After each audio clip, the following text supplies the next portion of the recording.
नमस्कार दोस्तों, चलिए जानते हैं उत्तर प्रदेश के हर जिले हर गांव की छोटी बड़ी खबरें सिर्फ 8 मिनट में। और हाँ, अगर आपको हमारी खबरें पसंद आए तो चैनल को सब्सक्राइब और लाइक करना बिल्कुल न भूलें। जय श्री राम। उत्तर प्रदेश में बाजारों में नया आलू बताकर पुराना आलू बेचा जा रहा है। किसानों का कहना है कि नई फसल अभी तैयार नहीं हुई, जबकि व्यापारी पुराने आलू को चमकाकर ताजा दिखा रहे हैं। उपभोक्ता महंगे दामों पर धोखा खा रहे हैं।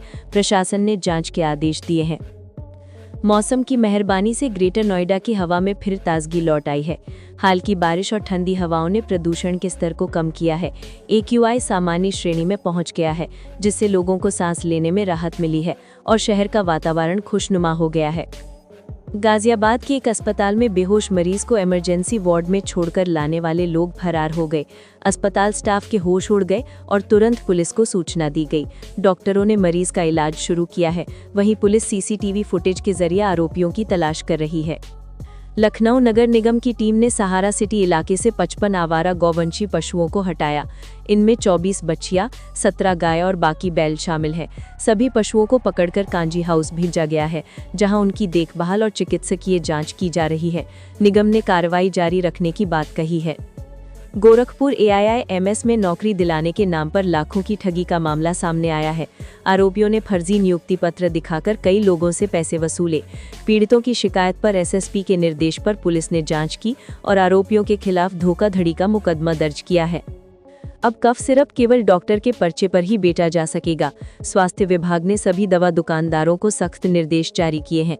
सिरप में इस्तेमाल रसायनों की जांच भी अनिवार्य की गई है। बिना पर्चे बिक्री करने पर लाइसेंस रद्द करने और कार्रवाई की चेतावनी दी गई है। उत्तर प्रदेश सरकार ने विकसित यूपी का मसौदा तैयार करने की प्रक्रिया शुरू की है। इसमें नीति विशेषज्ञों, उद्योग जगत और शिक्षाविदों से सुझाव लिए जाएंगे। सरकार का लक्ष्य 2047 तक प्रदेश की प्रति व्यक्ति आय को 26 लाख रुपए तक पहुंचाना और समग्र विकास मॉडल तैयार करना है। अलीगढ़ में मस्जिद तोड़ने के लिए मजदूर न मिलने पर कमेटी ने काम रोक दिया है। कमेटी ने प्रशासन से सहायता की मांग की है ताकि तय समय पर ढाने की प्रक्रिया पूरी हो सके।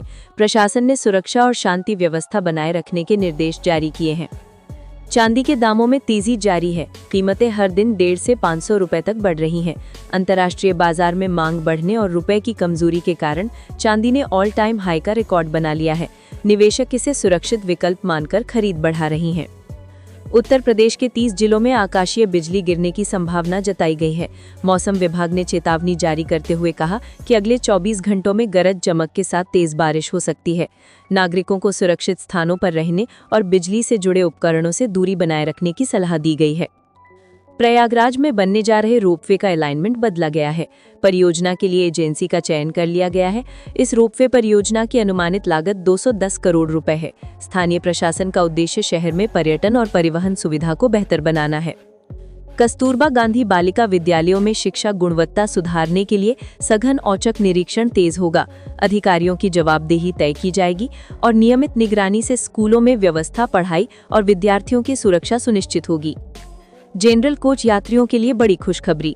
IRCTC अब रेलवे प्लेटफॉर्मों पर सस्ते खाने के लिए सेवा काउंटर लगाएगा। इसका उद्देश्य यात्रियों को गुणवत्तापूर्ण और किफायती भोजन उपलब्ध कराना है। यूपी में नारी स्वावलंबन को मिला नया बल। मुख्यमंत्री योगी आदित्यनाथ ने राज्य के 15 नए सेवा शक्ति केंद्रों का उद्घाटन किया। इन केंद्रों के माध्यम से महिलाओं को रोजगार, प्रशिक्षण और उद्यमिता में सहायता मिलेगी, जिससे उनके आर्थिक एवं सामाजिक सशक्तिकरण को बढ़ावा मिलेगा। यूपी रोडवेज ने यात्रियों के लिए राहत भरी खबर दी है। ग्रेनो और गाजियाबाद के बीच मिनी बस सेवा शुरू की गई है। इस नई सेवा से रोजमर्रा के यात्री आसानी और सुलभ परिवहन का लाभ उठा सकेंगे।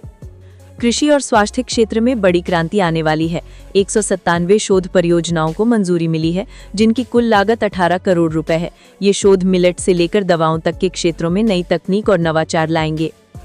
उत्तर प्रदेश में मिशन शक्ति अभियान के तहत 18,000 वाहनों का चालान किया गया। साथ ही ट्रैफिक नियम उल्लंघन करने वाले वाहनों से काली फिल्म और हूटर हटवाए गए। गाजियाबाद पुलिस को नया वेपन सिमुलेटर मिल रहा है, जिससे जवान डिजिटल तरीके से निशाना साधने और हथियार उपयोग की ट्रेनिंग ले सकेंगे। साहिबाबाद में तेज आंधी और बारिश के कारण ट्रांस हिंदन इलाके में कई पेड़ गिर गए। प्रशासन ने राहत व बचाव कार्य शुरू कर दिया है और नागरिकों से सतर्क रहने की अपील की है। कानपुर के बिरहाना रोड में नकली दवा का कारोबार पकड़ा गया। जांच में पता चला कि ये दवा पंजाब सहित कई राज्यों में सप्लाई की जाती थी। दीपावली के बाद बिजली विभाग नई दरें घोषित कर सकता है। उपभोक्ता परिषद ने आरोप लगाया है कि इससे उपभोक्ताओं पर अतिरिक्त वित्तीय दबाव बढ़ सकता है। यूपी के एक जिले में पिछले 2 वर्षों में परिषदीय विद्यालयों में 45,000 विद्यार्थियों की संख्या घट गई है। शिक्षा विभाग ने गिरावट के कारणों का पता लगाने और नामांकन बढ़ाने की योजना बनाई है। उत्तर प्रदेश में डेंगू के 3 मरीज मिलने के बाद हड़कंप मच गया। स्वास्थ्य विभाग ने मच्छर नियंत्रण के उपाय तेज कर दिए हैं।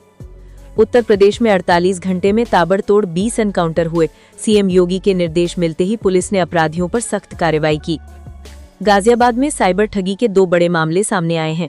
पहले मामले में एक सीए से 29 लाख रुपए की ठगी हुई और दूसरे में एक कारोबारी से 11 लाख रुपए ऐंठ लिए गए।